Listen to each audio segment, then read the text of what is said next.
کسی کو پست کرنے کسی کو بلند کرنے والی جب زمین بھونچال سے لرزنے لگے اور پہاڑ ٹوٹ کر ریزہ ریزہ ہو جائیں، پھر غبار ہو کر اڑنے لگیں گے اور تم لوگ تین قسم کے ہو جاؤ گے، تو دانے ہاتھ والے کیا کہنے دانے ہاتھ والوں کے، اور بائیں ہاتھ والے افسوس بائیں ہاتھ والے کیا ہی برے ہیں،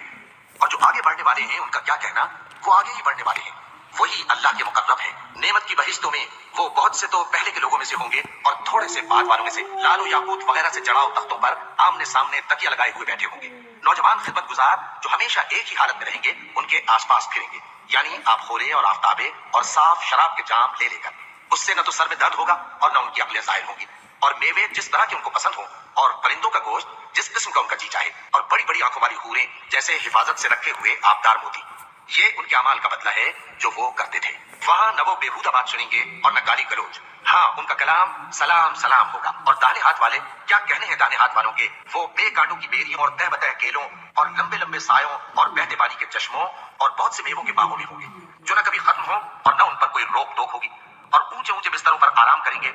ہم نے ہی ان حوروں کو پیدا کیا تو ان کو کنواری بنایا اور شوہروں کی پیاری اور ہم عمر، یعنی دانے ہاتھ والوں کے لیے۔ یہ بہت سے تو پہلے کے لوگوں میں سے ہوں گے اور بہت سے بعد والوں میں سے، اور بائیں ہاتھ والے افسوس بائیں ہاتھ والے کیا ہی عذاب میں ہوں گے، یعنی دوزخ کی لپٹ اور کھولتے ہوئے پانی میں اور سیاہ دھوئیں کے سائے میں جو نہ ٹھنڈا ہوگا اور نہ خوشنما۔ یہ لوگ اس سے پہلے عیش میں پڑے ہوئے تھے اور بڑے گناہ یعنی کفر پر اڑے ہوئے تھے، اور کہا کرتے تھے کہ بھلا جب ہم مر گئے اور مٹی ہو گئے اور ہڈیاں ہی ہڈیاں ہو گئے تو کیا ہمیں پھر اٹھنا ہوگا، اور کیا ہمارے اگلے باپ دادا کو بھی؟ کہہ دو کہ بے شک پہلے اور بعد والے سب ایک روز مقرر کے وقت پر جمع کیے جائیں گے، پھر تمہیں جھٹلانے والے گمراہ ہو تھوہر کے درخت سے کھاؤ گے، پھر اسی سے پیٹ بھرو گے، پھر اس پر کھولتا ہوا پانی پیو گے، پھر پیو گے بھی اس طرح جیسے پیاسے اونٹ پیتے ہیں۔ انصاف کے دن یہ ان کی ضیافت ہوگی۔ ہم نے تم کو پہلی بار بھی تو پیدا کیا ہے، تو تم دوبارہ اٹھنے کو کیوں سچ نہیں سمجھتے؟ دیکھو تو کہ جس نطفے کو تم ڈالتے ہو کیا تم اس سے